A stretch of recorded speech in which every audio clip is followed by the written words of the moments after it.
Today I'm sharing my own struggles of learning something new. I know a lot of you are learning how to use your new sewing machine or new embroidery machine or new serger with our online tutorials and our online classes. So today I have a confession. Hi, I'm Sarah from sewingmastery.com, and we're the ones that do all the free video tutorials on many different brands of sewing machines, sergers, and embroidery machines. And a lot of you are in our online classes, which we are so thrilled. But this past week, I have had to put myself in your shoes as I am learning a brand new camera system and microphone system for our filming studios. Now, just like you when you got your new sewing machine, I bet you felt like you could just get off one sewing machine and jump into the next and continue going with your projects. And some of you run into roadblocks like I did this week. My old camera worked just fine. Why do I need a new camera? Well, there's a lot of new features and functions that I knew I needed to upgrade to, and I did, but it took more than an afternoon to jump right in and try it out. So I am feeling your struggles, as I usually am the teacher. Now I've had to become the student. So what I thought was going to take an afternoon of click, click, click, get ready and put my new camera on and start filming new videos became a roadblock. I got frustrated. I didn't know what I was doing. I did jump in and start playing. So I was playing with all the settings, knowing that there was a reset button that I could touch and totally get back to where I'm going. But this is where I sympathize with a lot of you. And I'm going to share a couple student success stories that have come across my desk lately that I wanted to share to inspire you to keep going, and also to take the time to practice. So for me, I do all my own filming, editing, and everything in front of the camera too. So I really don't like having to do things more than once. For example, if something was unfocused or blurry or something wasn't perfect. Well, there's two thoughts here. Number one, don't let the perfect be the enemy of good. So there's a level of perfection that, yes, I will get to with this brand new camera, and I'm learning as I go. But the other thing is that if you don't ever just try to get started, you might never get going. And I feel some of our students, based on some of the emails I get, are in that same boat. So if this is sounding like you, I want you to keep watching, because I've got a few ideas to help you kind of get over the hump and get past where you might be stuck. For some of you, one of our online courses might be exactly what you need to literally just have me come right to your sewing room and sit next to you and have you do something over and over and over again as you work through learning something new on your machine. Our courses are designed to give you something to do that will help you work through those new parts of your sewing machine or embroidery machine that you haven't explored or mastered. Let me give you a couple examples. I know a lot of you have signed up for or might be looking at joining us for one of our rehooping classes. So this project is great if you have a Bernina that has pinpoint placement, a Husqvarna Viking that has design positioning, or a FOF that has precise positioning. So these master classes are all on those specific brands of machines. And we have students, we tell students to do the practice piece. The practice piece is only 6 hoopings. The full whole cloth quilt is 20 hoopings. Now, I find a lot of students just go ahead, cut a really large piece of fabric, just like the supplies say, and jump in and then feel overwhelmed. 20 hoopings is a lot, because you want everything to be perfect. A lot of my students have emailed me on hooping number 2 wondering what to do. And I'm like, oh gosh, if they had only just practiced.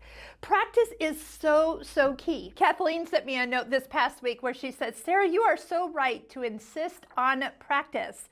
And then she goes on to explain and has provided us photos of part of her journey where she was testing different needles with different batting, different threads, and then also working on mastering her tension settings, because on some machines there's kind of like an automatic setting and something that's a little bit better if you're working on batting and the height is different than just a traditional fabric and stabilizer layering.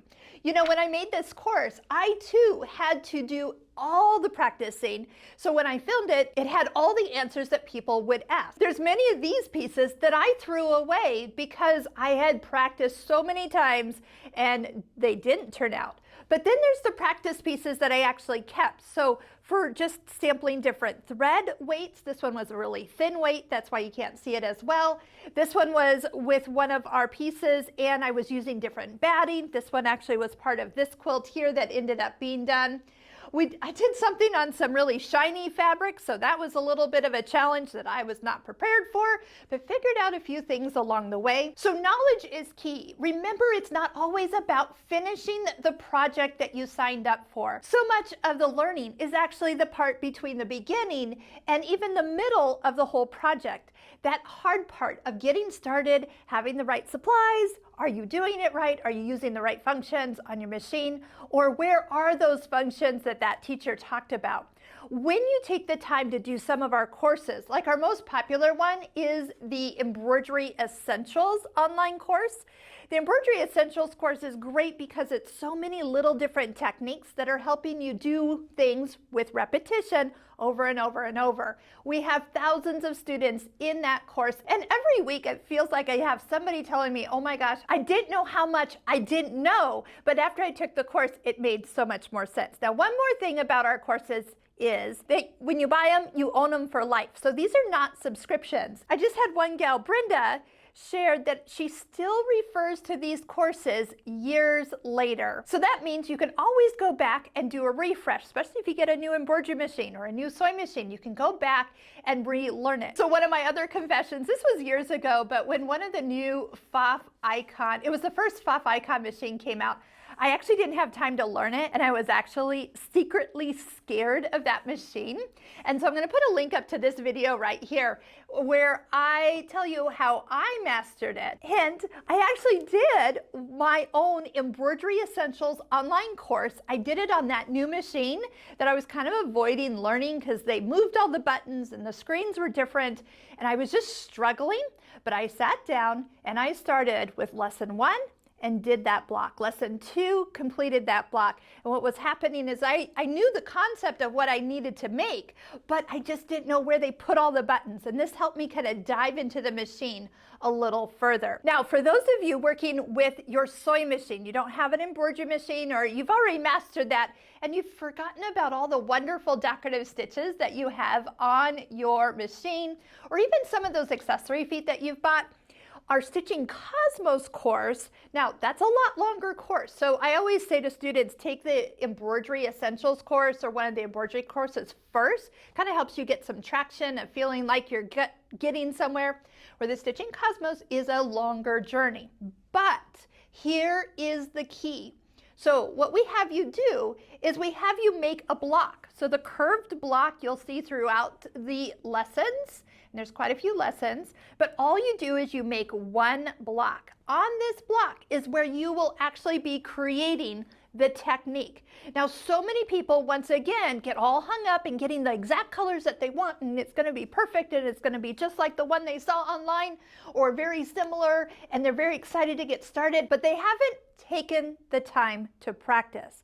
So one of the things to do is just to make yourself some basic blocks. You can make black and white blocks super easy, or just something that you can experiment on. If you don't take time to play, when you go to stitch out the technique, I guarantee the first couple times might be a struggle and you might not get the results that you're looking for. So this year, I want you to give yourself permission to take the time to play. That's why we have you do like your stitch book prior to doing the Stitching Cosmos course. Like, even if you stitched out half of the decorative stitches that are in your machine, it'll make it so much easier. But giving yourself permission to do some practice is so key. So just because you see my blocks that are all kind of nice and perfect and in the quilts and finalized, you don't see the pieces of fabric with stabilizer underneath that I tested or tried out different threads and tried out different stitches to find the stitch that I wanted to actually use. And that's the part that I think we don't realize as artists or people that are creative. You don't see all the practice that leads up to that final result. Sometimes I like to call these blocks playgrounds, because that's what I want them to be. It's just a simple area that allows you to play. Playing gives you time to explore, try things that you've never done before, and it's okay to make mistakes.